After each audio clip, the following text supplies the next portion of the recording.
Lucky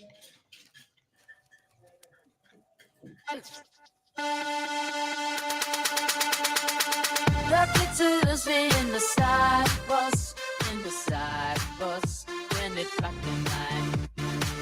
Lucky to be in the side bus, in the side bus, when it rocked the night. Lucky to be in the side bus, side bus, in the side. Lucky to be in the side bus, side bus, in the side.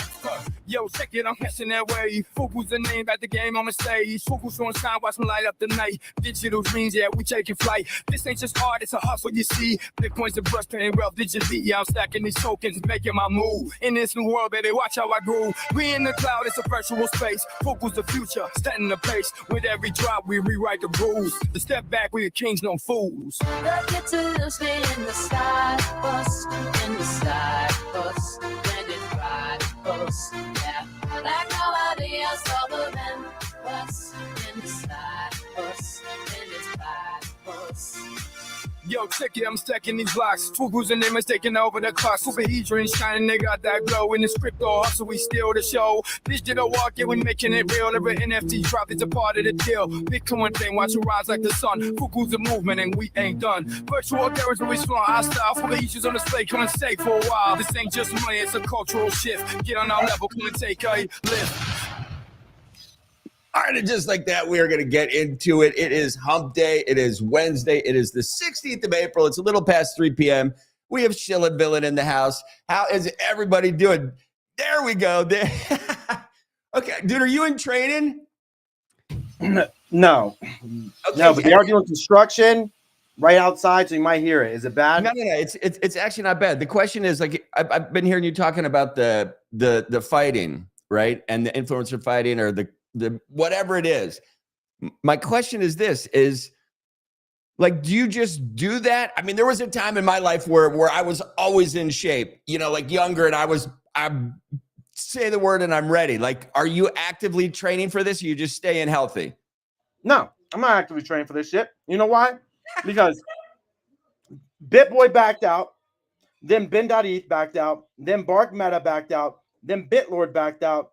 I'm not training for shit anymore because I would train and then they would just back out. And I'm like, I just wasted a week. No, I'm not training for this. Have you seen them? They're a joke. They're not real. These guys think they're Mike Tyson and Holyfield in there. And really, I think they do a bad job representing crypto. Dude, it's okay. So the narrative with all this stuff. So one of the, if we think about it, right? Like there's gambling, there's crypto. Combat sports is the largest growing sports segment there is.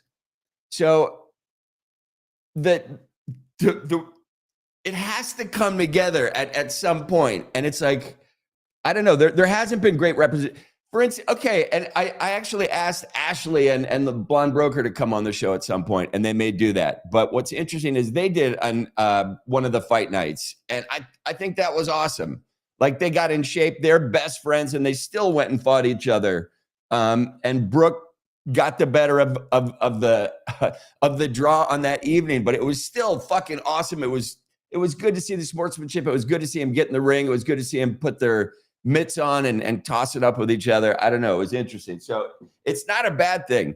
The other thing I think is interesting, right? This fucking whole arena that we're in, it is so stress packed. And what a great way to get it out, you know, like go put on some mitts. Yeah, I can't find anyone. Justin, wait, I forget his name. There's the top Vine content creator, Curtis Lepore. Do you know who this is? No. Oh, he's huge. He got 4 million followers on Instagram. They were talking about doing something, so maybe that will happen. But I'm not. I was chasing at one point because adrenaline rush would be fun, you know, getting in there. Dude, what is he doing to acquire 4 million followers? Like what is his? We can get him one here. He was he was huge in Vine. You can go check him out on Instagram. On Twitter right now, he's using a DeGod. He's kind of working with those people. I saw him working with Fast Eddie. So he looks like he's trying to get involved in crypto. But what are your thoughts on like celebrities getting into crypto, or do you think they're all scammers? Dude, no. So I think a couple things. What I think is interesting, a couple years ago in the space, before crypto kind of gained popularity, there were people that absolutely hated crypto, hated Bitcoin, and they talked shit about it consistently. Then they had their aha moment, and something they read, something clicked in their head, and they became pro crypto and an advocate of Bitcoin. And that little flip flop, like people used to torture people for that, for not understanding the power of this shit and then understanding it and saying, yes, I want to be involved with it. So I think celebrities are in everything. That's where the message gets out, correct? Yeah, but they get a bad name in crypto. I was asking him, what are your thoughts on Web3 influencers? Your crypto. He thinks they're. I don't want to take him out of context, but the way I interpret it, he thinks they're like kind of cringe, that they don't really create content at the Web 2 level. Like if you look at someone who creates content in Web 2 at the highest level, like your top streamers, like Mr. Beast and such like that, and then you compare it to like a Web 3 influencer who's a top KOL, it's night and day. The content's not. It's laughable. And but the entitlements and the arrogance he sees in Web 3, he thinks he's working with like a Mr. Beast when it comes to content creation. He said he's having a hard time finding a boxing match with anyone. So, So just two things super quick. So the content creation, right? Do you know Jakey Hillhouse, Soul Jakey? Yeah. I think he actually puts together some awesome content, and he's doing it with some artistic cinematography. Like he's putting in some effort to the stuff he's putting out. So this is interesting as well. I think Soul Jakey is doing with Superbase, a collection that they did on Solana with Steve. They're launching the Superbase house in Los Angeles this summer, and I think for 30 days. And they're going to be auditioning people to come live in this house for a month and just create some of the craziest content. So I do think there's crossover. But the other thing that I think is interesting, I was talking about this last night on a space that I was doing. So somebody brought this, actually Amy Street brought this to my attention, that when people are doing user-generated content, the kids today, when they consume the content, if your phone is shaky at the beginning of the recording, that is the hook to get kids to watch it, because it's unprofessional and it's off the cuff and it's real and there's no production value to it. So for some reason, this little, like these are things that AI picks up in the algorithm, and it deciphers what is specific about this video that gets everybody to click. And it turns out that there's a couple interesting ingredients, and this shake of the phone, it's one of them. So when I mix that with the Web3 content, where most of it is kind of off the cuff, low production value, it brings up an interesting argument. Is the Web2 stuff going to follow the Web3 stuff, or is it time for the Web3 shit to get in line with the Web2 production value? And I don't know what the answer is. Bark, probably people have an interesting take on this, but Bark told me a lot about like TikTok and like how to get more clicks. And a lot of it was like, yeah, these like subtle things like shaking your phone at the beginning. But one thing that he really hit on was like this sound, like when it starts is like but up, and then at the end it has like another sound. It's weird, like things that are very important. A lot of people don't even know about, but these are what brings like hooks people in, and they can't look away. And so this is another awesome point, right? Like these little tricks that, let's call them pros, people that have established this momentum on socials. They understand that there's these ingredients that need to go in there. And I think his name is Big Toshi. He just put out a recent video, and it's interesting. And he's just talking to people about how to use AI. So he has his PFP, and he went, and now you can go to ChatGPT and you can insert your PFP. And he said, listen, this is what I want the title to be. I need it to be catchy for YouTube, blah, blah, blah. I want it to get high click rate. He put the thing up, and literally it doubled his click rate instantly, just because of AI knows what to deliver. So quit trying to design the stuff yourself. You can literally put it in ChatGPT now, and say, this is the outcome I'm going for. This is where I'm starting. What can you do for me? And it's off the chart what it's doing. Grok has got a really good image generator as well that's built into X. So I think it's all nuts, dude. I mean, 100%. Yeah, you can. I did a DAO. I don't know if you saw it. It was whatever, but I just used AI generated content, and it looked like it was done by professionals. People were commenting like, "This is some of the best art we've seen."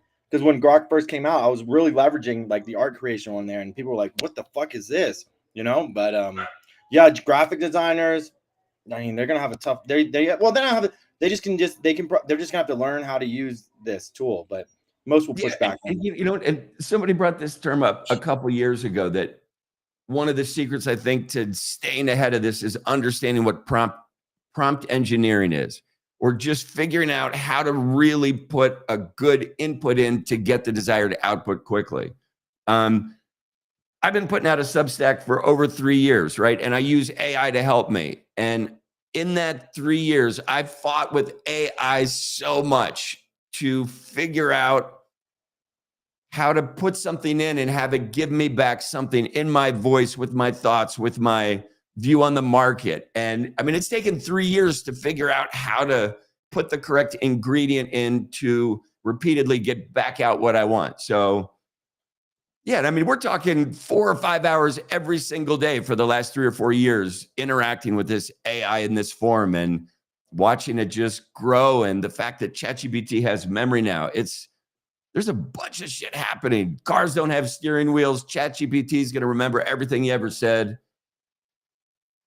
That's getting scary. It's fucking getting scary. I had to do a cover letter and a resume like 3 days ago. And I just took the description of the job and I said, write a cover letter for this.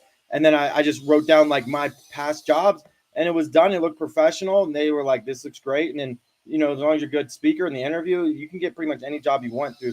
It was funny. One of their interview questions, like, do not use AI, but answer these 3 questions. And I was just like, damn, they know everyone is just AI-ing the fuck out of everything. So long are the days like having to like stress over writing a goddamn resume and like everything, like writing a pitch deck. I did a pitch deck and I've wrote a proposal for Sui and ApeCoin. So, and we're done in like seconds. And I remember I had to do these things without AI, and it was just like, holy shit. And now with AI, it's a joke. It's done from a design perspective. Like, I've been doing pitch decks for projects forever. Like Saturday Night Live, when you come up with a set for a skit, like it's all hand done. Like, you have to go in and do all this work to make these presentations. And a pitch deck for an idea, I mean, it might take a team like a week to do. And now it's the push of a button. It's fucking, think of the technology, dude. We're having a fucking podcast off of cell phones. It's absolutely insane. As a musician, the fact that you can digitally record shit now, all this stuff it becomes so easy. And this is it's always going to continue to get easier. What I love is that it just lets us know we always have to innovate. We always have to find ways to stay creative on top of the tools that they're being put in your tool belt. And it's not hard, but it just takes a little effort and showing up every day. Let me run through a fucking couple numbers super quick. Why? Because the market is actually looking really good. Bitcoin's over $84,000. We will take that all day long. Crypto Fiat and Gear Index clicking at 29 today. We're in fear. Yesterday it was a 38. Bitcoin dominance, it's up. Ethereum dominance is down. Biggest losers, Pi, Popcat, Dog with Hat. Do these coins ever come back? In this space, we constantly talk about things that may instigate movement, Donald Trump being one of them. I'm still a fan of the Trump coin because I think he has the potential to send it parabolic. Will it happen? I do not know. Dog with Hat. I know there is, I believe Ansem has the fund to actually put that up on the Vegas Sphere. Do I know if it will ever happen? No. If it does, is that a noteworthy event? Does it create hype? Is that something that could send this token parabolic? Popcat is down 12%. I don't know what's happening with that. Pi, I talked about that. I was mining that for over a year and a half. I'm not messing with it ever again. I don't like it for a number of reasons. There's a bunch of tokens in the green. We'll take them. This is another thing that I don't normally do that I think might be interesting right now. So I'm looking at the crypto bubbles with current market prices. And if I go to the month, holy shit, Fartcoin is up 190% on the month. Wow, that's why I don't push that button. But I wanted to push it on the flip side and look at tokens that are down drastically. Mantra, Pi Network, Movement, Celestia, Trump, Theta, Jupiter. All of these tokens are down at least 29%. So let's start with Jupiter. Super interesting story, right? They lost a ton of revenue when Pump.Fund decided to open their own liquidity organization. They lost a bunch of the revenue. Jupiter has fought back. Now they opened up their own Pump.Fund site. You can graduate straight to the Radium. Like the battles have begun for your meme coin attention. The fact that Jupiter is down 29% on the month, is this a buy for anybody? Let me know in the comments. I will not read them. Pump.Fund, they do not care about anything. Almost 7,000 tokens launched in the last 24 hours. Now, I'm looking at NFT charts because I love NFTs. Polygon, Ethereum, Bitcoin, Solana, Immutable, and 9 others made the list in the last 90 days. We can see that volume is kind of down. We're early in April. Do we think it bounces above and goes above where we closed March with? I am hopeful that that will happen. There's a bunch of good stuff on the horizon in a bunch of different ways. So we will take all that shit. Dude, and there's also some interesting, so I talked about Radium, right? And Jupiter, and everybody's fighting for this Pump.Fund stuff. So they just launched something called Launch Lab. And what's interesting about this is it's got this creator mentality where I believe the creators of the token are rewarded for their participation. So I think the idea is they're setting up a platform so that devs, their goal is not to rug the token, but actually to create activity within the token. That's how it's actually going to do better. And that's how they will make their revenue. So it's almost like this preventive measure to remove that idea where people are just rugging tokens when it gets to a certain market cap. They're going to do better if it continues to go up. So is this going to be like enough of a lever in the space to kind of change the thing we're going down? Because the DEX wars, they are definitely here. What do you think? Yeah, they've been going on for quite some time, actually. It wasn't ever, no one really talked about it because people aren't smart enough. Not smart enough, they just don't pay attention. They just don't know, they don't, whatever. When we had Magic Eden and Blur and OpenSea all fighting for marketplace, it was clear as day, like what was going on. They were playing these farming games to try to get people over. They're doing anything to try to get that liquidity, and we think that stopped from NFT. It was more visible, but in the NFTs, or I'm sorry, in the meme coins, because you're not going to like a specific marketplace, you don't really see where is this really being traded at. But when they started losing all their volume, I believe they got really nefarious activity going on to the point of setting up one-sided LPs and then rugging the Solana. So now we're not going to have any volume in the trenches. It's just going to be taken completely. Once they lost all the transactional volume, well, we can't get your transactions. The next best thing we're going to do is just take out the entire Solana out of the trenches. And then that's what they did. They leveraged it with the attention of the Argentina president using the KOLs, and then Hayden set up one-sided LPs and took out all the Solana in the ecosystem. I don't know Meteor's involvement. I don't think they were really involved, although the Meteor founder did step down. But this has been going on for a long time, this battle between Meteora / Jupiter versus Pump.Fund. And Pump.Fund's been shitting on their life. And it got so bad to the point of like trying to socially cancel like Pump.Fund. Like if everyone kept on saying Pump.Fund's a scam, they're extracting all the Solana. Like this was a common narrative that was pushed out by people that work at Jupiter, people that work at Meteora. Like if you look who's saying this, like you really track it down. And it's even worse. It gets even worse whenever you see even the founders of Solana don't support Elon or Pump.Fund. They are not investors. They're investors in Orca. They're investors in Radium. And Pump.Fund, they're not. I'm sure what happened was because I asked Machi, he got asked to invest in the round. They were raising at $180 million market cap when they weren't so serious. You looked at the tech You're like, this doesn't look like shit. You know, you want to hunt. You think your product's worth 100. It's saying, you look at it, you like what? And then until it took off, you know, now it's worth several billion. Like if you got in at that 100, you've 20, 30 extra money. But at the start, you know, you look at that like this is a joke. And it got very serious. And I think a lot of foul play happened, and it's been going on though. Jupiter could not figure out how to capture back that transaction volume. Sir Pepe's here. Yo. Yeah, let me get it, man. Sir, no, he's just saying yo in the chat.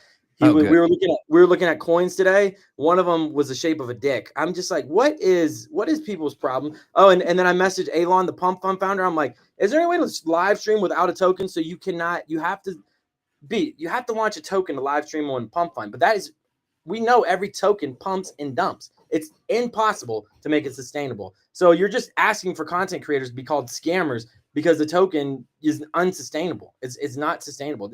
Attention's forever fleeting. It's just not sustainable. All right, and dude, let me bring this point up. Okay, so this brings up an interesting. We've been talking about the Bitcoin, right? Where you get these Bitcoin miners, and the coin ran up. People took their profits out. They said, "I know this is a scam, but I'm going to continue to play into this ecosystem." It's a clear Ponzi scheme. You can look at it says Ponzi scheme, and people are still like, "I'm going to enter." And people today are buying $3,000-$4,000 diesel rigs, these little electronic things, to make $150-$200 a day. And they're hoping that they can sell the rig before the jig is up. But everybody is understanding that it's a gambling scenario that they're walking into. And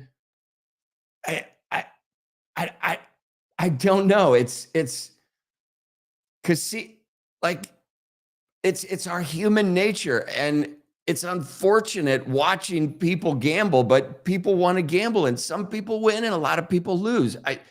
The token stuff is really interesting, dude. But I mean, if you think about it on the broader perspective, we only have almost 7,000 tokens launched today. At the height of Pump.Fun, they were launching 60,000 tokens every single day. And we're talking for about a 3-month period where between 45 and 60,000 daily tokens launched. I mean, if you're buying any token with those kind of numbers, it's a non-starter. Like you said, they're all eventually going to go to nothing. And dude, then you look at the utility tokens like Ohm token, and people got crazy about that, and that's in the shitters. Pi token. It was supposed to be at $10. The first crypto you can mine from your phone anywhere. Scam. So like I don't know what to think about all these things. We have DFW Labs. These guys just decided to expand in the US. They dropped $25 million on WLFI. This is the start of international companies buying into the Trump power or the crypto world, but instead of buying Bitcoin or Solana, they're buying the WLFI token. So I think this is interesting.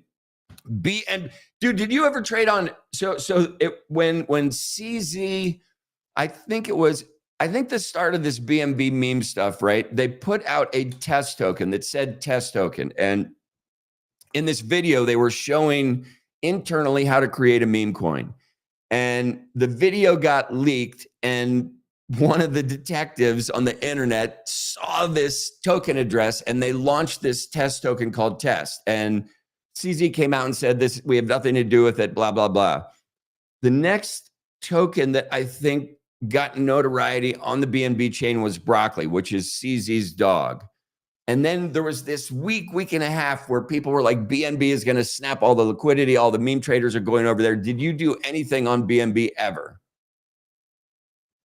No, I haven't.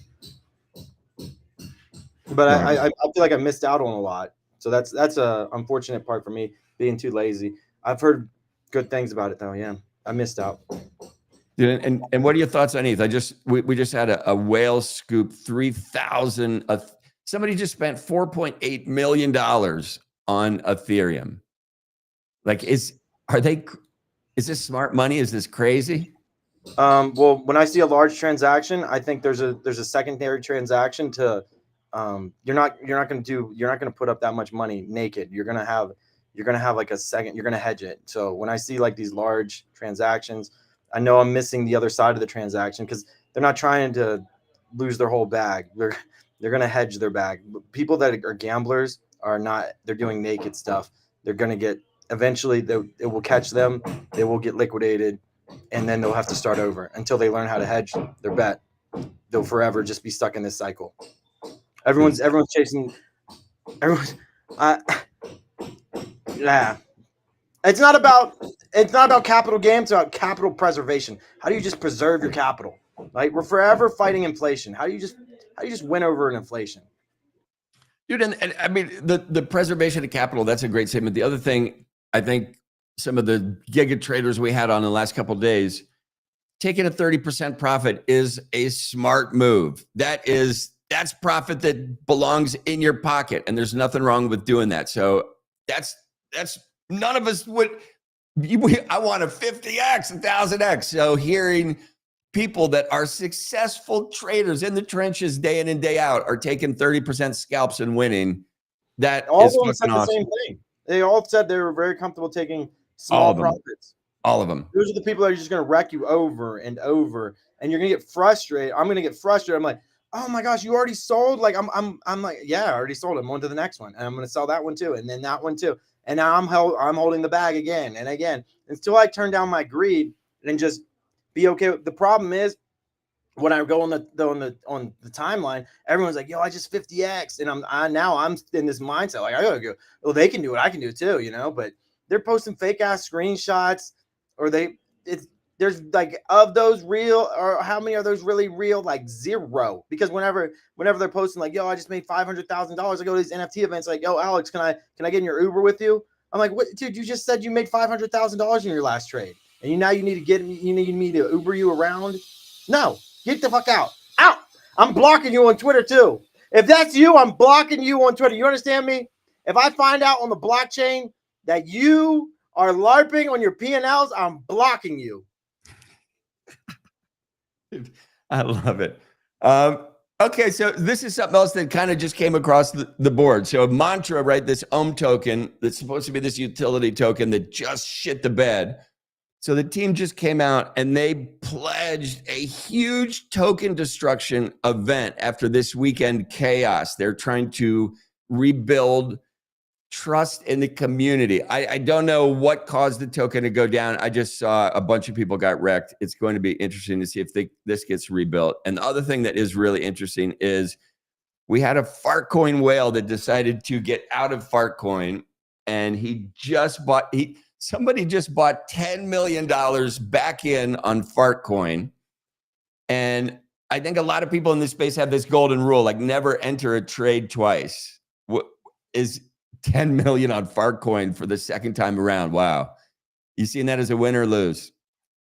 I didn't know someone spent $10 million on Fartcoin. Oh, dude. But people are calling it to $1 billion. I'm hearing in chats that people are going to be happy when it hits $1 billion. I don't know if we get there. Yeah, whenever I hear these hard numbers that everyone's rooting for, it's like, what, is everyone going to sell at $1 billion? I think I want to open up a short at $1 billion. I looked at it today, but right now my fear is outweighing my greed. Like, my greed wants me to short this token, but the fear, I just know that degenerates will just degenerate and still buy it when it's at like trading at $2 billion market cap for no fucking reason. It outweighs the greed in me, like where I'm thinking, this thing could go down like 70% and I would be up exponentially on a short on this thing. But I can't get over the fear of it. Yeah, dude, I don't fuck with the leverage trading. I don't. Okay, so and let me just throw this out there, right? We talk about Trump being the possible instigator for something like Trump coin or Melania coin.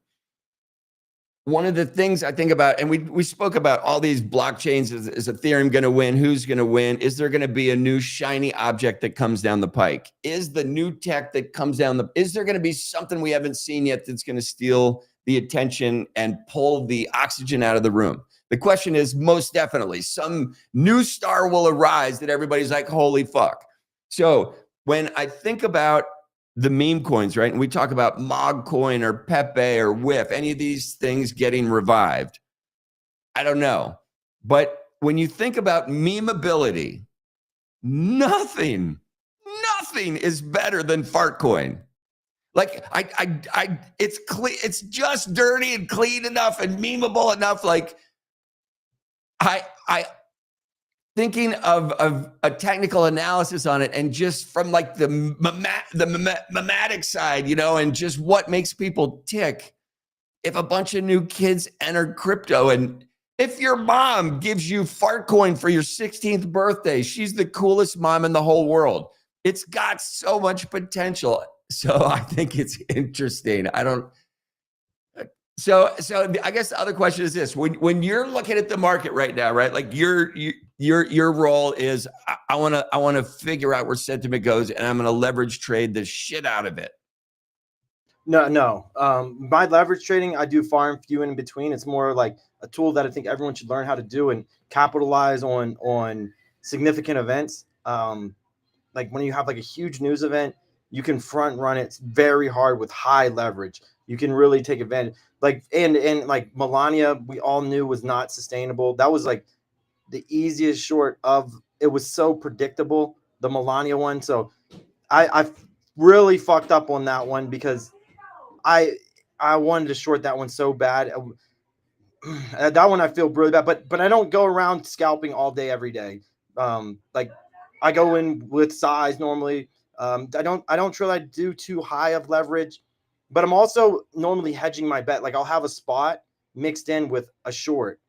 Like okay, maybe I'll get liquidated in my short. It'll go up so much, but I'll at least like have some protection because I have a spot that also just went up in price. So that's kind of what I take on it. Unless I'm very certain with like what news comes out, then I'll just go one-sided with it, which Dude, I would love to get somebody on to like walk through some, you know, setting up some leverage trades just to get people in the door. I think it's risky. It's like the peak of gambling though, right? No, you know, when you don't have a lot of liquidity, when I don't have a lot of liquidity, I just increase my leverage. So let's say I only have $1, right? With the use of leverage, I can 100x my $1. So now I'm trading with $100. If that makes sense. That's what leverage is. But it comes with a liquidation point, right? So if the price moves, when I'm trading at 100x, when the price moves 1% down, I will lose my entire margin. I'll be liquidated. This hammering is going to drive me crazy, beat. I don't know why they got to build all of goddamn Colombia in the middle of the most important stream in crypto right now. But I'm not a huge fan of it. I've made a lot of money on it personally. I see a lot of people like just meme coin traders trying to LARP that they're professional perpetual traders, and I listen to them and I'm like, you will not make it in the perpetual games with your strategy.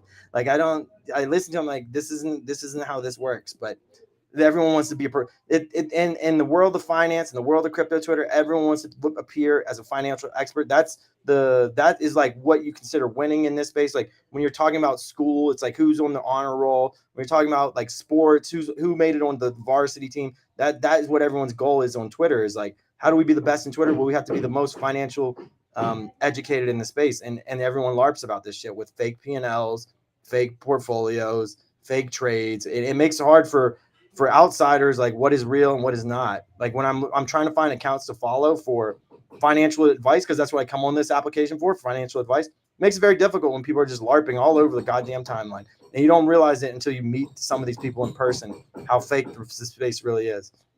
I'm bullish on this video shit, by the way. Beat. Dude, I think it's going to be like dude, and so I reached out to actually quite a few people, and a bunch of people are tied up, whatever. But I think it would be a blast to we can have 10 people on here, and to have 10 people, I think that it could be very interesting. It could be very interesting. Dude, and we don't even have to run this all day. Like there's a couple other things that came across the desk that I thought were interesting. There's a new DeFi protocol called Neutral, Neutrl. They just closed the $5 million seed round with a bunch of heavy hitters. You know, so again, like people already, like the minute this shit closes, people are like, it's a Ponzi scheme. but there's an infrastructure. I don't know. All these things. If you were going to come to somebody with the idea of a casino, they were like, this is a Ponzi. What's not a Ponzi scheme?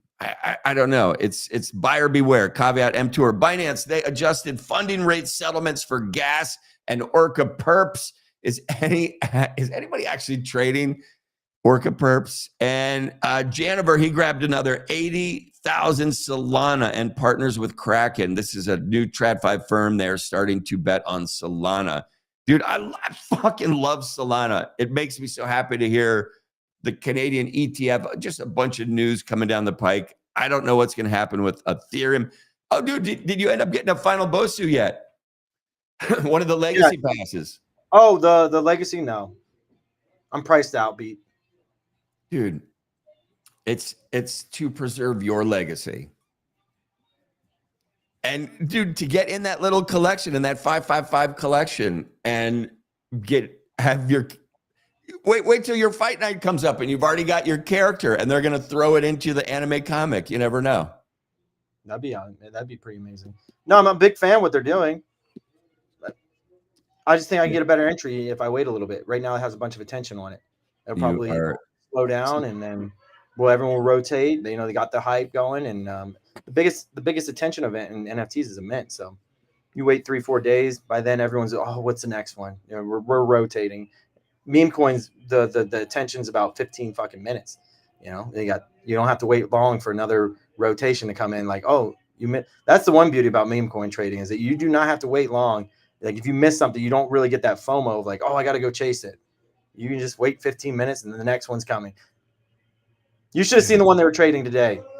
It was ridiculous. It's inappropriate. It was a penis. It was a penis fish. I'm like, can we not make this go viral, please? Did you say penis fish? It looks like a penis. I forget what it was called. My friend shared it to me, under 90K market cap. It went up 20x or 10x. I can't remember. It went up ridiculous, and they let me know. And I'm just like, why is this? You guys don't make me want to participate in this shit.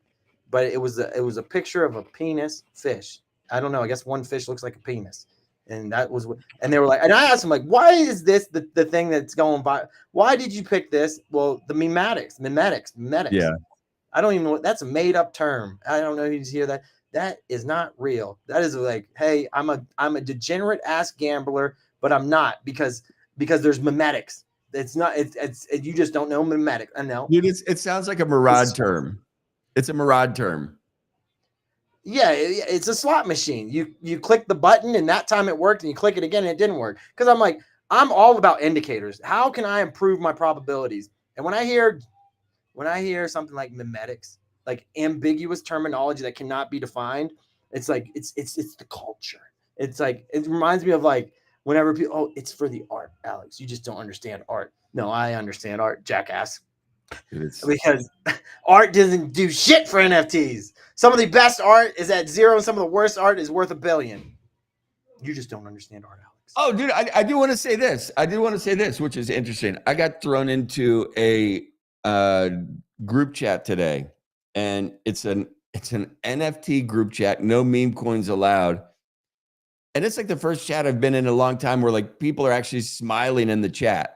Like nobody's shilling anything. It's just a bunch of NFT nerds. And I want NFTs to come back.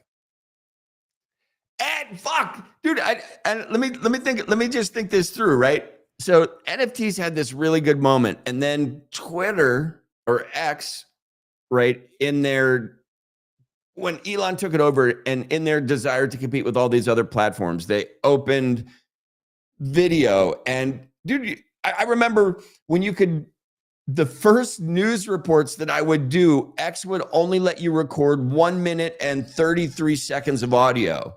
And that was their first intro. They had spaces, but to actually post on your timeline, you could record 1 minute and 33 seconds. So I started doing crypto news reports in under 1 minute and 33 seconds because that's the only time Twitter would allow.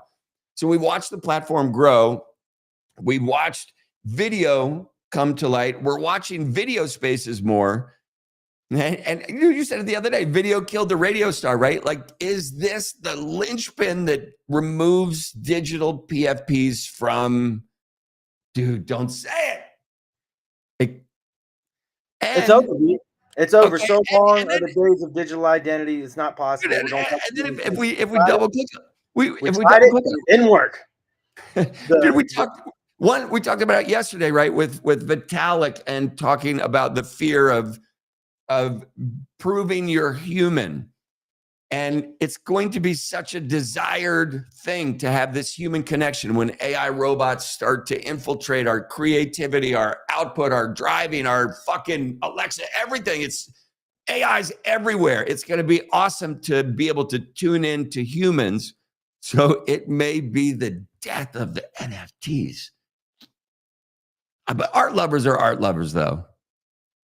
And I fucking think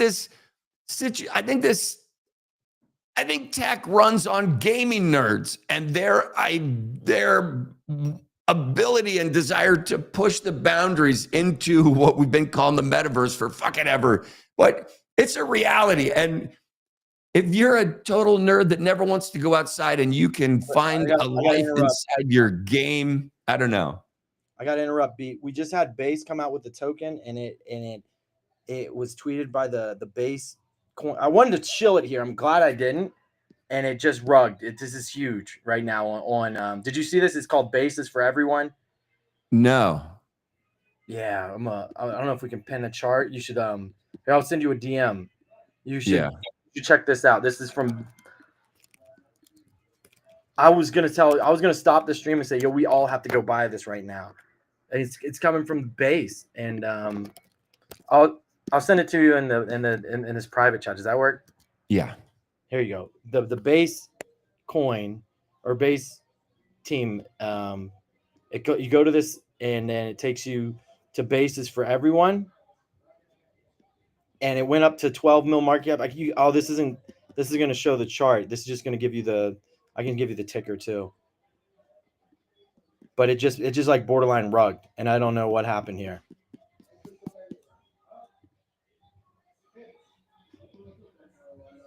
Solana is for everyone. Thank you, Alex. Yeah, now because they got the Solana for everyone, and then you got the derivative of Bases for everyone, and Base just rugged everyone. So there's already tokens coming out. Yes. Yeah. Solana's for everyone was first, and then Base tried to do it, and it just rugged. And it looks terrible from Base. Your boy just lost 80K on it. Okay. No. Are you shitting me? What's his name? Dude, and so when Adam. Web3 Adam? Yes. Oh, dude, I love Web3 Adam. He just lost 80K on it. Here, I'll send you his tweet. So this is sponsored by who? How did the rug happen? Like, yeah, let's get into it. Do you know? No, I just look at this chart, and it was just like it was just like someone sold 90% of the supply, like it was bundled or something by the team, or who knows. It looks bad though for Base. Easy Eats now talking about it. He said Base just wrecked everyone or something. He says, in all seriousness, what Base just did was wreck so many people. They launched a coin. It was running very well. They seemed to actually give a winner and have the right narrative, only to launch another coin immediately after, nuking everyone that was bridging over from another chain. Yeah, so there is actually just not many people who ever go back to Base again. What a dumpster fire. LOL. So they did a Trump and then a Melania token. That's what it sounds like. Jesus. Dude. Okay, so this is all right. I just said blockchain tweeting out tokens. You can't be doing this. Or can you? Dude, and how did the rug happen? Right? Like is it somebody inside the team that is just pulling crazy shit? Let me pull it up on GMGN. We can look at it. I mean, I don't know. I'm just using the term rug, right? But a huge sell-off. It looks awful. You could, Here, I'm gonna send you this. Here, I'll send you this. We can look at the chart better here. I'll send you. Use GMGM much? Pump No, Fund never solved used this, says Sir Pepe. That's absolutely right. Pump Fund does solve this. it. Okay. And Alex, what is GMGN? I haven't used it. Oh, it's a very popular meme coin. Just site Trading for protocol. yeah. It's my favorite. You can see it kind of runs up here slowly for about an hour, and Oh, geez. then it went up to like 60 mil and went all the way down within a minute, 2 minutes probably to 2 mil. So that's a huge red candle, and this is being shielded by the base chain. It's being shielded by the chain itself. So you just lost all your credibility base by doing this. Well, dude, what I'm Or trying did to who's responsible for the rug though, right? this Like, huge sell-off? yeah. We could deep. I mean, there's so many Dude, look transactions. at that candle. Holy shit. Yeah, I mean that's why your boy just lost 80K on this. You buy in right there, and then it's down 70% within a second. You're not escaping that. There's no slow sell off there. You are fucked. That's a get fucked candle. Dude. Wow.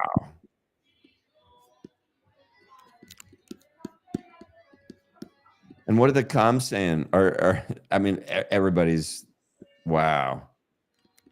Dude, I mean, not only does this have huge implications for base, but I mean, this is one of those ponds this is a stone in the pond that is going to have those rings that continue to affect.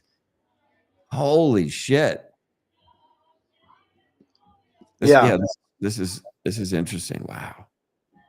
Wild candle, says Blake. Yeah. I mean, it's like, who did it come from? It came from the base. It came from the base. I don't know what they're going to do about this. It doesn't look good. Like, I'm looking at the 1 hour candle right now. So this is a brand new.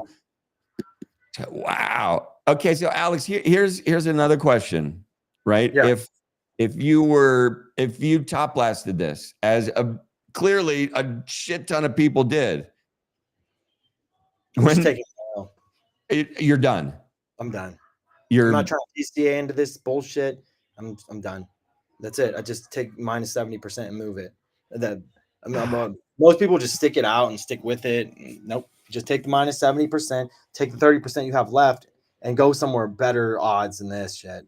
Yeah, sure. You could pump in like bullshit, but it already has such a bad narrative at this point. Like, what's going to cause this to pump now? Just someone comes in and buys it. Like, base going to come in and buy it now to save their brand. But this is a pump for ants, though, even because you got the whole base. You have base. Yes. The chart is ugly. Wow. Yeah. You should get Adam in here. Ask him what he's gonna do. Yeah, I sent him a message actually.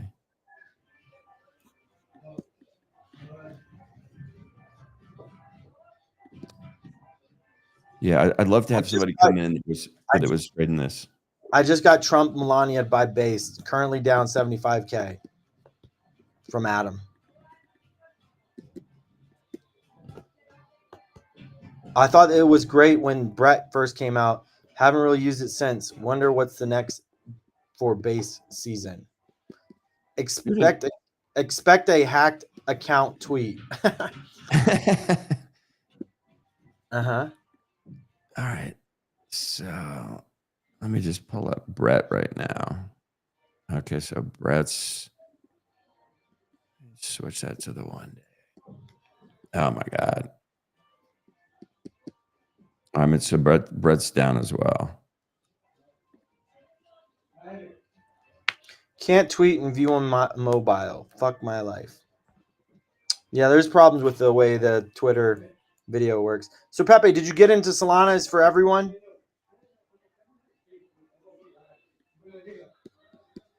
$14.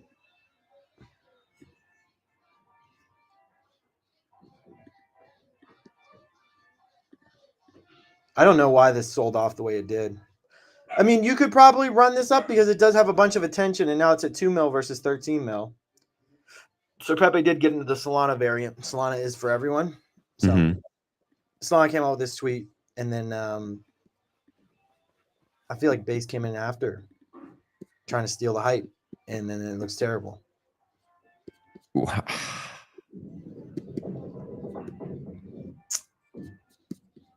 That's overwhelming. Is anyone on is Jesse come out on comms? So Pepe said he shielded me. The Solana is for everyone at 2 mil market cap. It's trading at 1.5 mil. So he shielded me at 10x as he does. I just got to click more buttons. I feel terrible for Jesse. For Adam? Yeah, absolutely for Adam, for sure. But just thinking that maybe Jesse got, bamboozled in some horse shit. Oh, you know Jesse? I've met him. Oh yeah, he's probably catching some heat over this shit. Oh, dude. Absolutely. It's coming back alive. Look at it. It's going. I wonder what that candle was.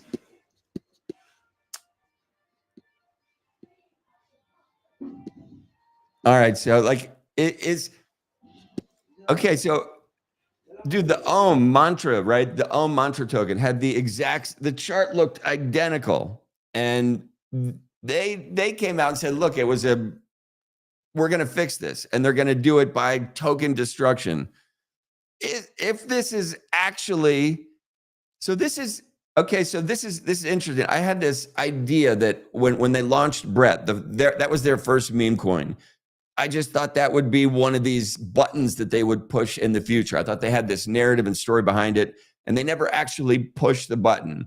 I thought they were leaving that story for later down the pike. The fact that they launched a base token as a meme coin, to me, replaces the Brett token. Like, they want this to be their baby. The fact that this wrecked like that, dude, we're only an hour into trading. Like, is this dead on arrival, or dude, it's starting to come back to life? Like, are people trading this? I mean, it got a bunch of attention, right? You could have bought, right? Everyone's like, wow, I'm buying in. It's minus 70%. I'm buying the dip.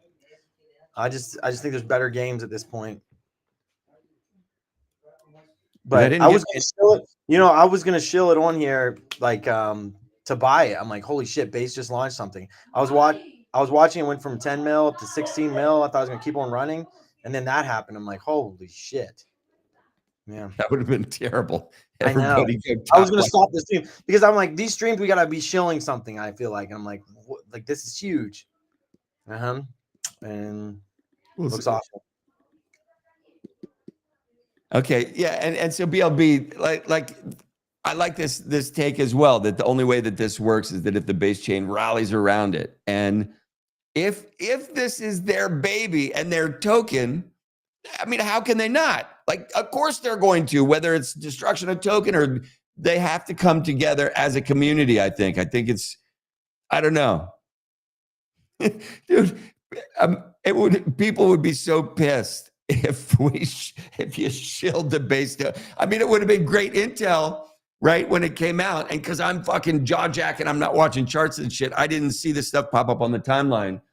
So the fact that literally in 15 minutes of me jaw jacking, this thing ran up and ran back down, and people are wrecked at the moment is, all right, it's dropped back down. It's dropped back down below the line. Is this thing going to come back?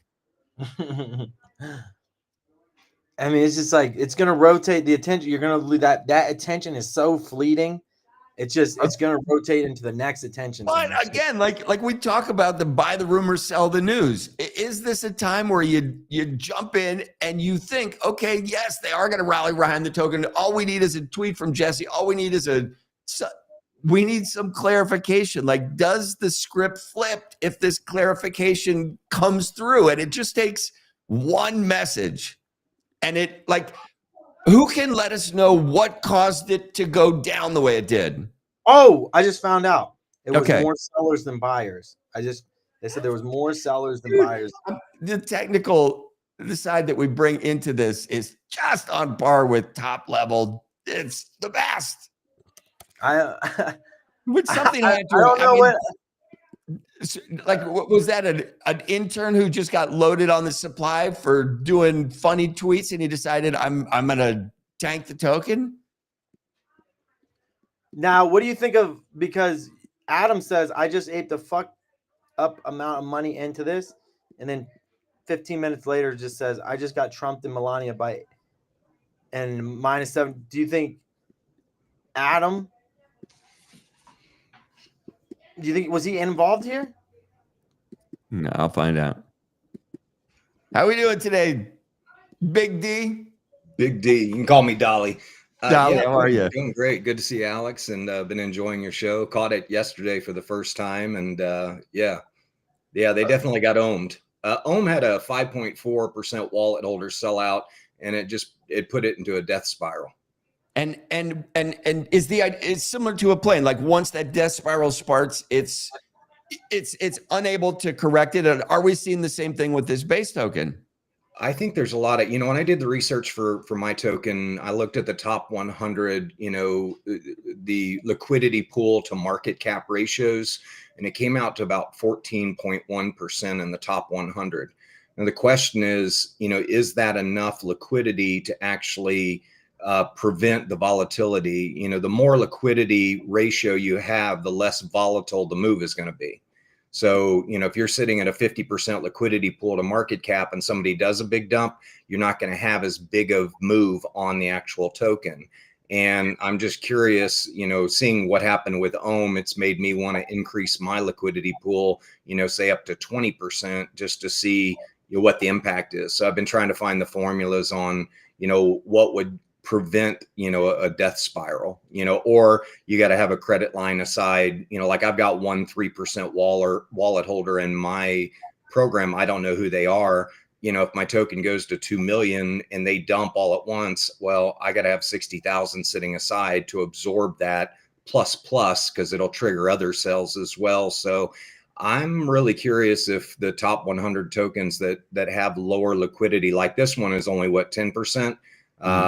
Pretty surprising for a base back token that they would come out with a project with such a low liquidity. I think I saw, wasn't it like a million liquidity? Alex, can you confirm? I'm looking on your screen, but I can't see it.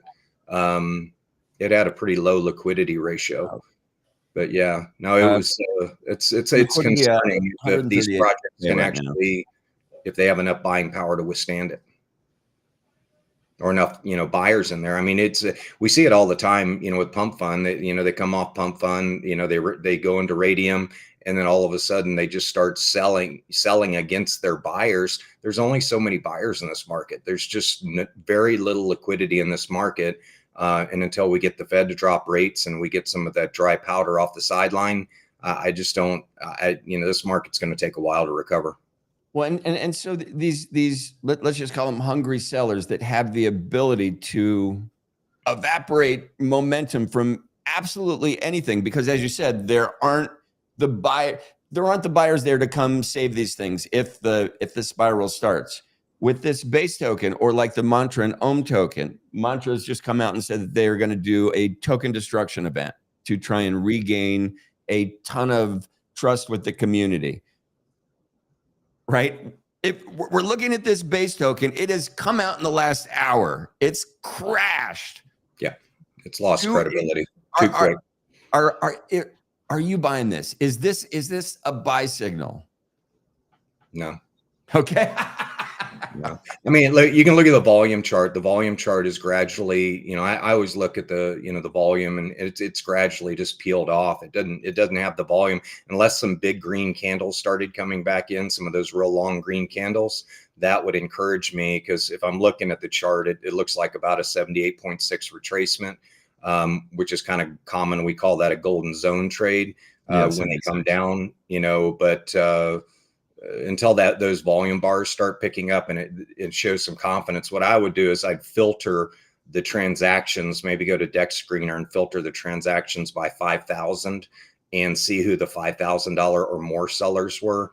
That's usually what I do, and to see if there, was somebody in there nefarious. That'll get you to whoever the big seller is very quickly. But yeah, no, it's concerning, to see that happen. But, we had this happen in 99 as well in the internet. I was a degen in 91 to 93 with the internet, and 97 to 99 came along. And if you had a domain name and a business plan, you could raise $3 million. You could be a public company within 90 days, and you could be worth $100 million, within 120 days. And, then pets.com came along and raised 175 million bucks and blew through it in 9 months. And everybody went, okay, that was it. I was kind of hoping that Melania and Libra was that moment for the meme space to say that, these projects need to have a revenue stream. They need to have utility. They need to have, if they're going to be a BrandFi product. I think there's a difference between a fart coin and a BrandFi product. Mine's a BrandFi product, project. And so I think looking at these projects, you're going to have the casino and degenerate gamblers that, want to chase these short-term metas. And, I think that market will always exist, and hopefully better launch pads will come out where, they protect against snipers, because snipers ultimately are the ones that, they drowned a project. If they see something hot coming out, they'll snipe it heavy. And when it hits 500,000, they'll full clip it and get out and take their profit. And I mean, these guys are using $20,000 and $30,000 snipers. They're not using these little, off the telegram type snipers. Not trading off their cell phone. Yeah, they're not. No, they're pinging the internet constantly for keywords. They're using Twitter Scout.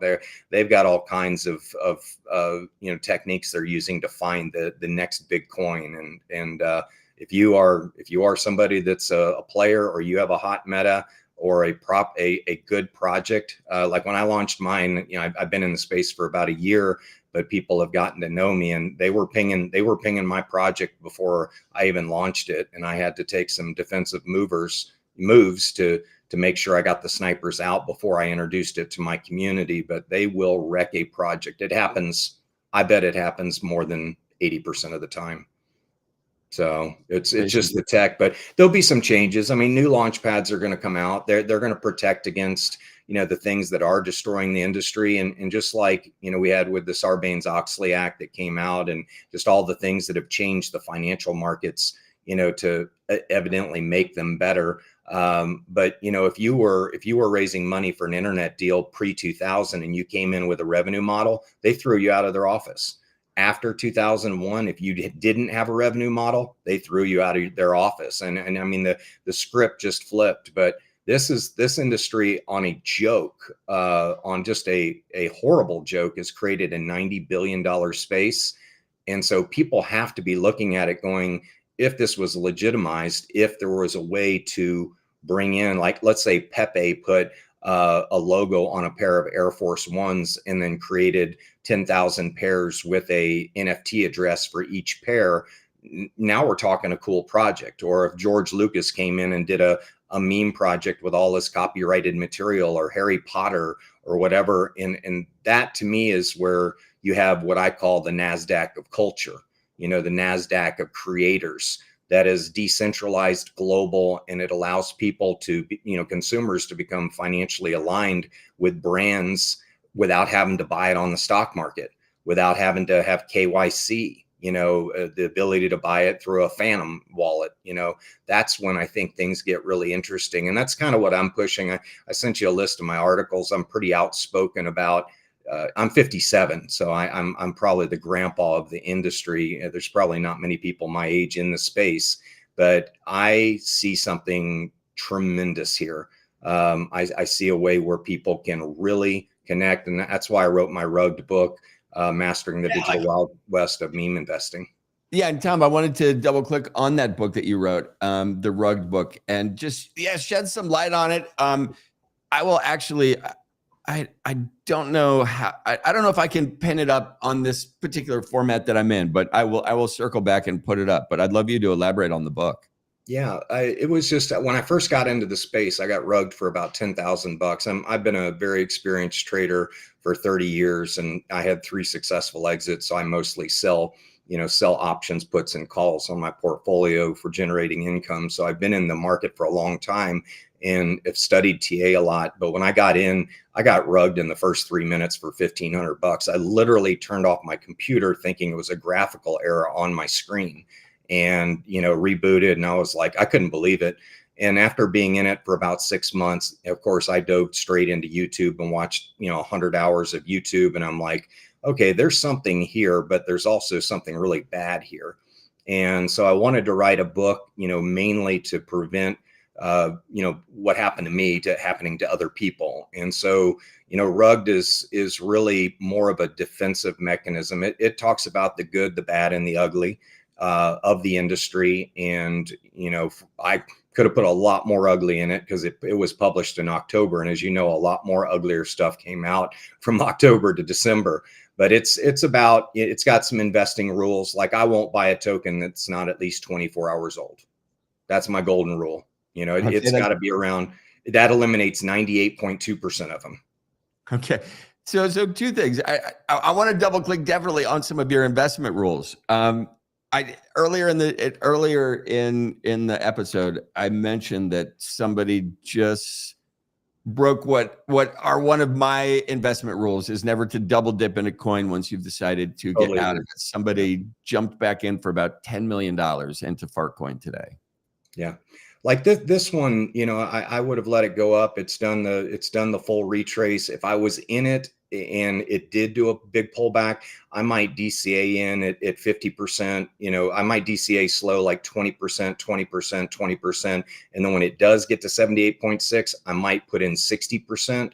And because that little bounce off the bottom of 20% will help me recover, my losses. So it's more of a risk mitigation and in principle recover strategy if you try and do that. But yeah, I definitely if I was all in on this position initially, if it hit 12 million, you should have had your initials out. And unless you were top blasting, I typically will take out 75% of my position at a 50% gain, and that gets my initials out. So I only leave a 25% moon bag when I've done that to literally hundreds of projects, and 99% of them have gone to zero. So the moon bag strategy is you really have to do that with a lot of projects before you hit a massive winner. And I've had 4, in the last year, and I probably invested in 1,000 projects in the last year, and I had 4 runners. See, and so Tom, I think a lot of people don't understand the numbers that we're talking about. When Pump.Fund's cruising, it launched as about 60,000 tokens. I think that was one of their highest peaks. They did about 7,000 brand new tokens today. These are 24-hour numbers. Yep. And as you said, the people are very experienced, and the bots that they have to suss out these new tokens, it is on a different playing field. And I'm going to loop this into hopefully some of your trading rules. So the thing I wanted to mention is this, and I'm wondering if your trading rules get into this. So when I look at the meme coins and I think about, let's say, Pepe, Flog, Mog, Dog with Hat, Brett, which was launched on Base previously, all of these tokens that had their run up and they've come back down. I put all my conviction plays in October or in November, and they're all down 70%. So my rules didn't work out exactly the way I wanted them to. I thought I was getting it at a good price then. I didn't realize how bad they get slaughtered. But it's okay. Question is, do I double down right now and hope that the Fed lowers interest rates and a shit ton of liquidity comes in and institutions decide they want to invest in some of these blue chips? That's my only hope, that if I decide to double down on what I've already got in there.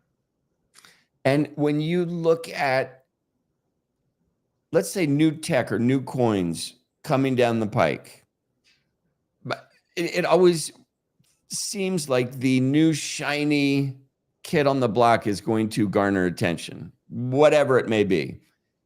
And I look at all of the meme coin carnage that we've seen, And yes, wondering if it's time to double down. And I brought up Fartcoin because somebody decided to jump back in. And when I look at all these meme coins, what has the ability to maybe rise to the top again and get in the public mention, AKA picked up by these algorithmic bots that are looking for signals? When I think about Fartcoin, I don't know if there's a more perfect meme coin ever to exist. Yeah. And so I'm wondering, is that enough of a play? I mean, people are putting $10 million saying it is enough of a play, but Mogcoin, I love it. I don't know if they can push that back. Pepe, it's got some sideline issues. Here's an interesting one. Fog, which I think is a great token. Their artist What just got hired by Yuga Labs. So there are things under the hood that are being put together. We just don't see them yet. Do these tokens have the ability to find life? And do you think anything can come back to life without the Fed intervention? Well, I think if they're focused on BrandFi, if they're focused on doing something with their brand and they can create more exposure, like we've been marketing heavily on CT. And we're maxed on CT. I mean, you can see we have a massive rating team. We're number one on CT in rating, and we're just not getting any response from CT. So now I'm venturing out into Instagram. I'm venturing out into TikTok. I've got to go outside of CT because frankly, it's dead. There's my wallet acquisition cost last month was $62 per holder. That is super expensive for a CAC for a business that has such a small revenue stream like we do. So any project that launches, I've been through 3 Silicon Valley tech incubators, so I'm pretty well versed in, numbers and how to build a business. And so you have to, I think if they're focused on, like I said, BrandFi and figuring out brand relationships where they can take a percentage of that revenue and pay it back to their holders or buy into the chart or add to the liquidity pool, that's what I would be doing. If I was like a Pepe and I landed a $25 million deal with Nike, I'd say we're going to take 12 million of that, do a token buyback and add it to the liquidity pool. So we have a more solid project. But I think there's a lot of projects that have to firm themselves up if they expect to be around long term.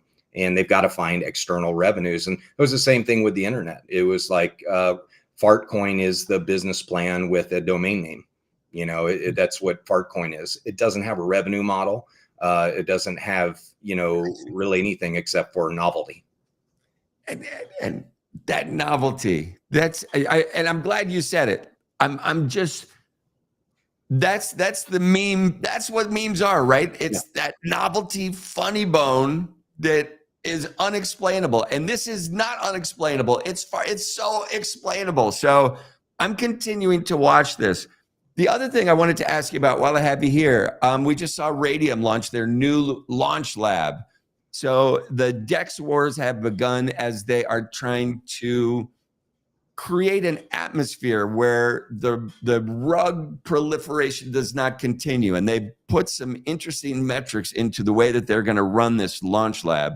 And I think they're trying to incentivize people to stick around as opposed to rugging the token. If they are able to bring long-term growth to the token, they'll actually do better than if they let it reach a certain market cap and rug it. So it's going to be interesting. I love watching Raydium and Jupiter and Pump.Fun fight for this slice of business. Excuse me. Are you up on this new launch lab thing that Raydium's bringing out? Do you think it's going to solve anything or? Well, the problem they have is Pump.Fun is the Facebook of the industry right now. They've got all the traffic, they've got all the eyeballs, and it's really, I've always made the comment that they banned automatic weapons in the United States for a reason, because they create mass murder. But Pump.Fun is the mass murderer of the meme industry, in my opinion. They don't care about anything but the fees they're generating. But they don't realize the lifeblood of their project is the holders, the people who are actually buying the tokens. And I really don't feel like, they have put enough mechanisms in place to protect the holders. And, while you do come out and you have a locked liquidity pool and all that, that's very positive. but there's some things they could charge a $99 listing fee. They don't necessarily need to dox, projects, maybe a wallet credibility score, but we know it's too easy to create another wallet and get around that. But maybe if you have 10 wallets that have had successful projects, you have a higher score. So there is a way to create a quality score for actual devs. But that's not their intention. They're making $100 million a year. And I think about the only thing they have coming to them is probably a Wells notice eventually, because there's just so many complaints about their organization. I don't know how you can sleep at night running that company, knowing that people have complained to the SEC left and right about what you're doing. But I think that, with the Raydium, there will be better platforms come out. I think the trend is going to be the traditional model of going out and raising capital, or founders like me that have put up my own liquidity pool, locked it, did it right, and made sure I had blockchain intelligence and knowing who my wallet holders were in the very beginning. Like I said, out of all of them, there's only one of them I don't know, and I have to put I have to put a credit line in place to make sure if they sell out, I can absorb them. But I think that these projects have a lot of potential. This industry has a lot of potential, but I think it's going to boil down to the people who can raise 50 or 100 grand. And maybe it's through a pre-sale. Maybe pre-sales come back, but they're structured with a locked vault where the money has to go through different things. Some of it has to go to the liquidity pool. Some of it is vested. I'm looking for a CMO right now, and my deal includes vesting. And most of these KOLs, they're like, vesting? No, I want out in 90 days. Their mentality is so short. They don't understand the idea of creating $100 million or $1 billion company and actually, applying real business fundamentals to a business. And so that's one thing I've run into, is they all just have such a short-term mentality that the idea of building something lasting and building a brand and doing something in this space is so far from their minds. It's crazy. But, most of them will probably end up broke, as I imagine a lot of them are after this last cycle. And all they really have is their big following and their Twitter score. And hopefully they can sell some advertising to pay the rent and the Lambo payment. But, I just, I look at what's going on in the space. I'm here to stay. I see massive potential. I've got a hell of a Rolodex of people I can bring into the space. And we're at that stage right now. I'm sure you may have read Crossing the Chasm, or you're familiar with the bell curve of adoption of tech, but we're at that chasm right now. In the early majority, I'm starting to see a lot more gray hair guys like me get into the space that say, hey, I've got some money. I put $100,000 into my project. It's a 9-page website. I'll bet there's not 0.1% of projects in the meme space that launched with that kind of infrastructure and, desire to build something in the space. And yet, they'll go off and chase, the next fur coin, which rugged everybody last night as well. It just, I spend time on spaces. We do a Shark Tank thing on every night, and we'll review 20 or 30 projects. All of them, the tokenomics are horrible. I mean, I just look at their top 10 holders, and I'm like, who are these people? And we're like, we don't know. I'm like, your project's dead. I hate to say it, but I'm out. And then Tom, something you said, when we look at the mentality of the individuals in this space with this short-term mindset, many are shell-shocked from the environment, right? We're a product of our reality at the moment. And what I do enjoy is that we are starting to see the shift where some of the NFT collections, I can mention a couple, Critters Quest and Final Bosu, 2 collections that I think are doing stuff on the long spectrum of things. And the idea is, we're not here to entertain the short-term investor. I don't think either of these projects are. And it's been nice to invest in these projects thinking I'm going to just be with this group of people for a minute. Like, that's the choice that I made. So it is nice to get out of the real artists are in the NFT space. And actually the NFT contract is got a lot of tools to it that, like ours is a meme NFT project. We have 1 million tokens infused in each one of our NFTs, but we've got a top artist out of Sri Lanka, Jyoti, and she was just featured on Glamour magazine, and she's going to be doing some very cool things. But Raoul Paul recently, did a podcast about meme NFTs where you actually blend the hyper returns or the intrinsic value of meme tokens within an NFT. So as the value of the meme goes up, if you do have something that's memeable or has memetical value or can add some juice to your NFT, you've just NFTs would have never done as well as they did if it weren't for the COVID stimulus money. I got news for you. I mean, that drove the entire, and it pisses people off when I say that. But if people weren't sitting at home doing nothing and collecting $5,000 a month in America, they never would have done that well. But I do believe the NFT industry. Have you seen Spare Parts Universe? No. Oh, you got to pull it up. This guy has been building junk, like little statues, what's the movie called? Transformers. He builds these little transformers out of used electrical parts. He goes to the junkyard and he builds them, and then he digitizes them, and then he animates them, and he creates these news clips. And he's been doing it for 10 years. And Spare Parts Universe is the name of it's SPU is the ticker. But he has got the funniest videos. He does like these newscasts. And as a podcaster, I think you'll really appreciate some of his videos that he's put on here. But this guy's been doing it for 10 years. And these are like 7 to 13 inches tall, but his mouth is a bottle cap. And so the only thing that's the same on all of them is they all have a bottle cap mouth, but he's the coolest dude. And it's projects like this. Like I looked at his tokenomics the other night and they're shit. I mean, 40% of the tokens are owned in the top 10. He doesn't have a liquidity pool he needs. His project's dead out of the gates, but he's got this amazing art. And I'm like, dude, you need to relaunch your token and do it right. I hate to break it to you. And Tom, this is a perfect buttonhole, right? So we have a really interesting project with tokenomics that if push comes to shove, they will collapse under pressure. Then we've got your project, and it's all the tokenomics are together. You're bringing some magic to the table. And you mentioned the fact that X is not giving you the return on social engagement that's required. And you said you're starting to turn outside of X. Just from the things that you're doing, or do you guys post video? And the only reason I'm asking that is because we're on a video podcast on X. This is becoming more and more live streams. Yeah. I did a live stream the other day, had 148 viewers, and just I checked the viewership on it the other day. It was at over 1,000 views, which means people have been watching it. It's recorded, it stays on there, but I've been using Riverside for my platform. And yeah, I think live streams are very key because you can then take the AI module. I don't know if the one your Restream has the AI module where it'll create short clips and everything, AI, shorts.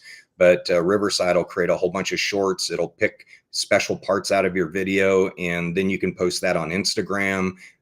There's just a lot of ways to do it. My son is an AI genius. He's got a company called Operation OS where he's using AI agents to create AI agents. I just see what he's doing, and he's just killing it. I mean, he did a post the other day that got like 4,000 likes, and he got almost 280 business inquiries off a 2-minute video on his product. And, he literally created the company in the last 2 weeks. And Tom, this is something that you said earlier, and I think it's interesting and it fits in here as well. So we're talking about AI.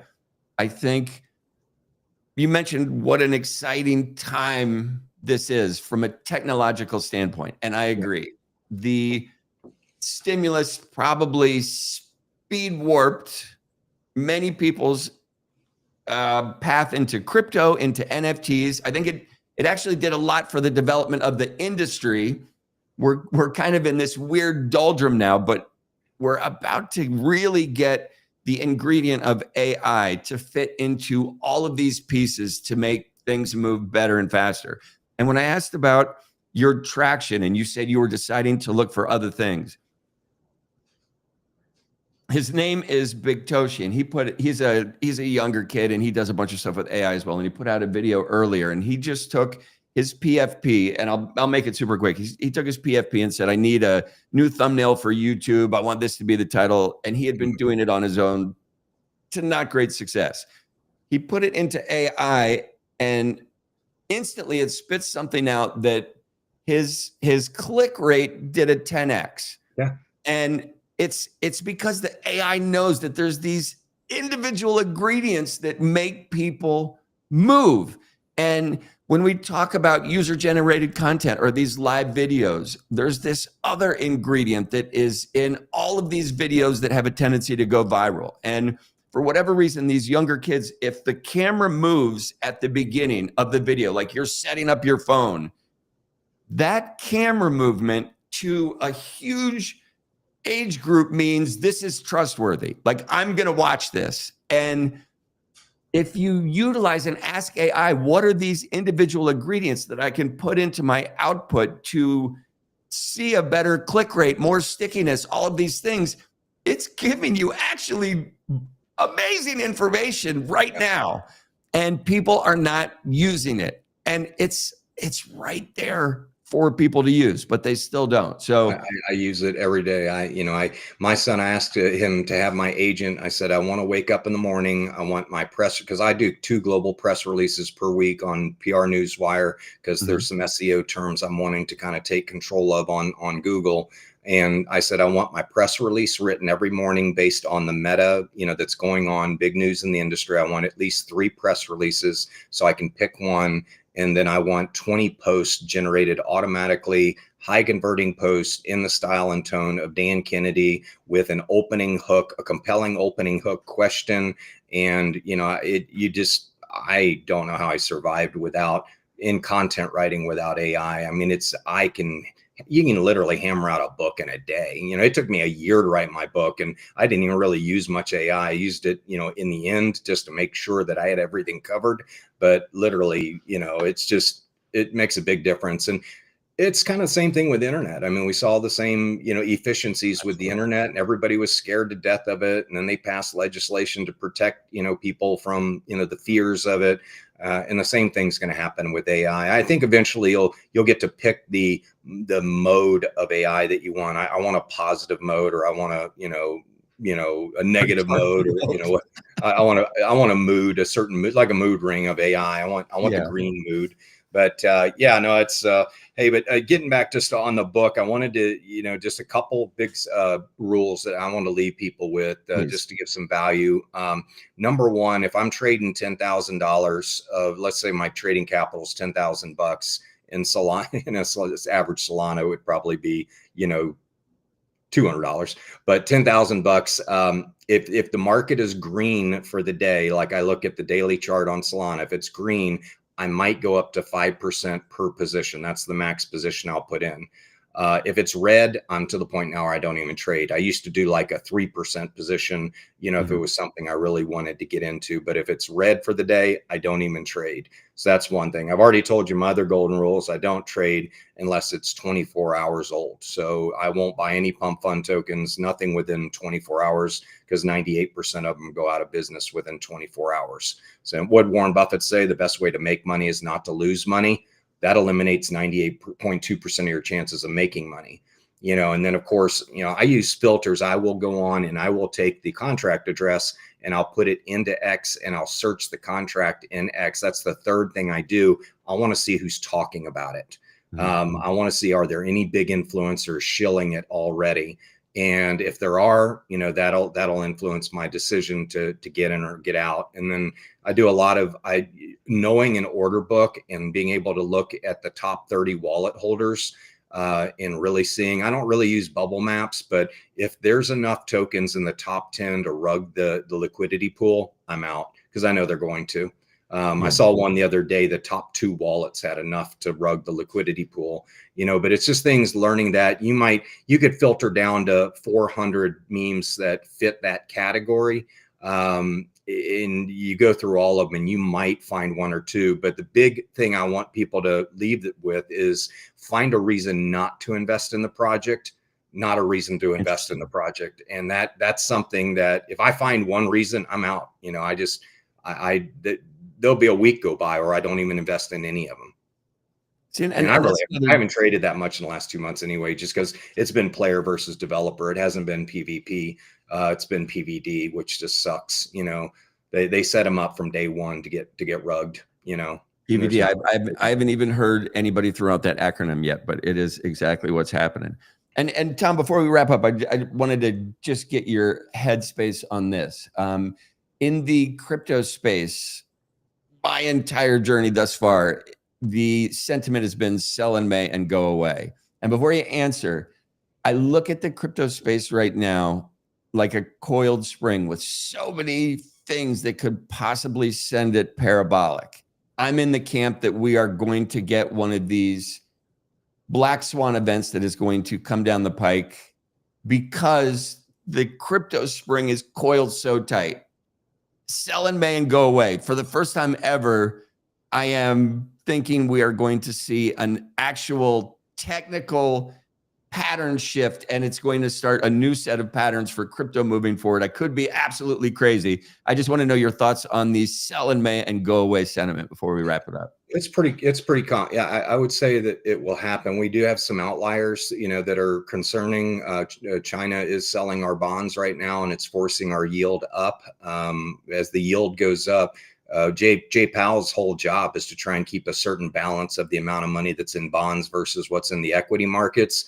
And if that thing shoots up to 6 or 7%, I mean, yeah, why be in equities when you can get 6 or 7% on a government bond with, you know, no risk, you know? And so I think, you know, we have $3 trillion sitting on the sideline in 10 years, and we need that money to come off. And the only way that money is going to come out of the T-bills is when the rates drop down below 3%. But China's playing 4D chess with us. They're selling the bonds to support their market, and fluff up their market, kind of like we did with COVID over the last 4 years. Mhm. The Biden, and it probably had to. I'm not against the fact that, you know, 48% of our GDP was probably COVID spending, COVID stimulus. But the reality is, you know, yeah, they're playing 4D chess with us, and I think Trump would be wise to, you know, come to a trade agreement with it very quickly and just hammer all the rest of the countries that, you know, don't want to cooperate with us, because China, we are symbiotic with China. We buy their products, they manufacture them, they buy our bonds, you know, and we use that to pay our bills. So it's an interesting scenario, but I think it'll definitely be a grind. If I'm talking to project owners, I'd say you're going to grind over the summertime. You always do.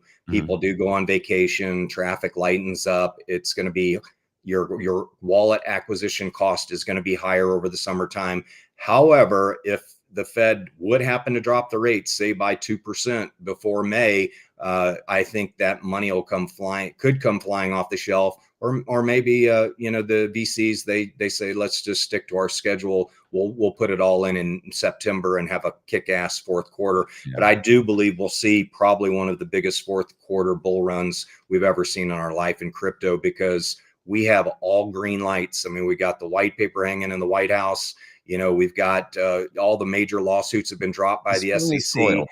I mean, there's green lights at every corner of the damn intersection right now. Banks can be custodians.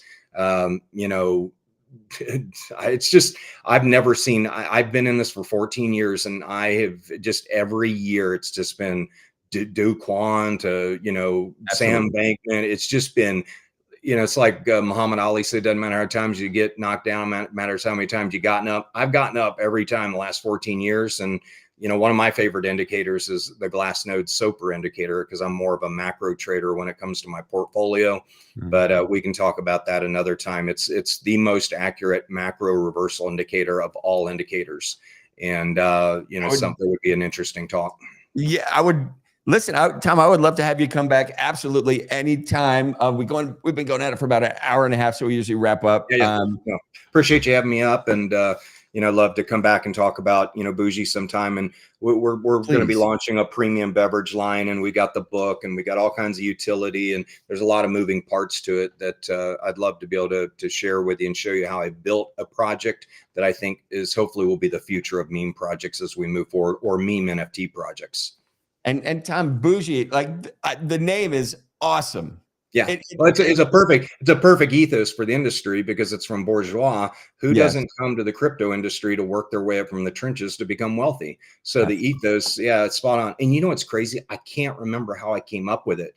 I mean, I just can't remember why I came up with Bougie, but I remember when I checked the trademarks, they were all available. The domains were available. One of them was a premium, so I just bought them all. And the underlying meaning couldn't have been better. And it had never been used in the crypto industry. It was a first time ticker. It hits, right? Like Bougie water. You want Fiji water or you want Bougie water? Because we're going to be doing an Icelandic vodka in a sterling silver carafe, and we're doing a premium Jalisco tequila in a 14 karat gold carafe. So you want to talk about bougie, and each one of those crafts are going to have an NFT address attached to it. It's a cool project, but it's going to be I don't think it's going to be a slow cook. I think people are going to see it when they see our tokenomics. When I can get these KOLs to get educated about tokenomics, they don't understand it like I do. So Tom, come back and give us a little 101 on, give some insight. I love that your goal is always to bring some value when you speak on Spaces. So I absolutely appreciate that. But did I send you a copy of my book? Did I send you the PDF of my book? Yes, you did, sir. Okay. Yeah. And we can make that available to your listeners if you'd like. Next time I come, if you want to, I would love to put it on the website, and maybe if they've shared the space or something like that, or shared the podcast, you give them a free copy of the book. That'll save we will definitely do that. All right. Listen, Tom, you are a rock star. If you guys tuned in, we appreciate you. We will be back tomorrow at 3 p.m. Central Standard Time. Enjoy your day.